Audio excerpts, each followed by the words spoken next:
Viewers, আজকে আপনাদের সাথে পেঁয়াজের আরেকটা ভিডিও শেয়ার করব। এই পেঁয়াজ থেকে কিভাবে দ্রুত বারবার ফলন পেতে পারেন। তার আগে যারা চ্যানেলটা সাবস্ক্রাইব করেননি তারা সাবস্ক্রাইব করে দিবেন যেন পরবর্তী ভিডিও দেখতে পারেন। তো ভিউয়ার্স, প্রথমে আপনারা একটা গামলা কিংবা টব নেবেন।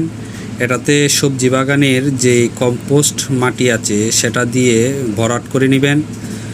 যদি পেঁয়াজের পাতা চাষ করতে চান তাহলে পেঁয়াজগুলো আপনারা খুব কাছাকাছি লাগাবেন। দেখেন, আমার পেঁয়াজগুলো লাগানোর 2 সপ্তাহ পরেই পেঁয়াজের পাতা হারভেস্ট করতে চলে আসছি। আপনারা পাতাগুলো একটু উপরে কাটবেন, তাহলে আবার এই পেঁয়াজ থেকে 2 দিন পরেই আবার নতুন করে পাতা বের হয়ে যাবে। কাটার পরে আবার নতুন করে মাটিগুলো খুঁচিয়ে দিবেন। দেখবেন 2 দিন পর থেকেই নতুন করে পাতা বের হওয়া শুরু হয়ে গেছে। এইভাবে যতবার আপনারা পেঁয়াজের পাতা সংগ্রহ করবেন, একটু উপরের দিকে কাটবেন। দেখবেন এই একটা টব থেকেই বারবার পাতা হারভেস্ট করতে পারবেন। দেখেন, অনেকগুলো পাতা হয়েছে আমার এই টবে।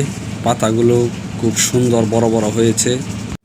বাড়িতে আপনারা যদি অল্প অল্প করে সবজি চাষ করেন তাহলে বাজারের খরচটাও কমে যাবে, আপনাদের কিছু টাকা সেভ হয়ে যাবে। এই পেঁয়াজের পাতা আপনারা ছায়াযুক্ত স্থানেও চাষ করতে পারবেন। বারান্দায়, ছাদে, উঠানে, যে কোনো জায়গায় আপনারা চাষ করতে পারবেন। দেখেন, কাটার পরে পাতাগুলো আবার কত বড় হয়ে গেছে। এই পাতাগুলো 4-5 দিন হয়ে গেছে। এই পেঁয়াজগুলো আমি যেরকম লাগিয়েছিলাম এখনও ঠিক সেই রকমই আছে। তার মানে আমি এই পেঁয়াজ থেকে আরও 3-4 বার ফলন পাবো। শুধু পেঁয়াজগুলো একটু উপরে কেটে নিলেই হবে। তারপর আবার নতুন করে পেঁয়াজ থেকে পেঁয়াজের পাতা বের হবে। তো এই পেঁয়াজ চাষ করলে আপনারা লাভবান হবেন। পেঁয়াজগুলো ঘন ঘন লাগাতে পারবেন যদি পেঁয়াজের পাতা চাষ করতে চান। এই পেঁয়াজ থেকে আপনারা 4-5 বার পেঁয়াজের পাতা সংগ্রহ করতে পারবেন। তো ভিউয়ার্স, আমার তথ্যগুলো আপনাদের কেমন লেগেছে জানাবেন, আর চ্যানেলটা সাবস্ক্রাইব করে দেবেন। ধন্যবাদ।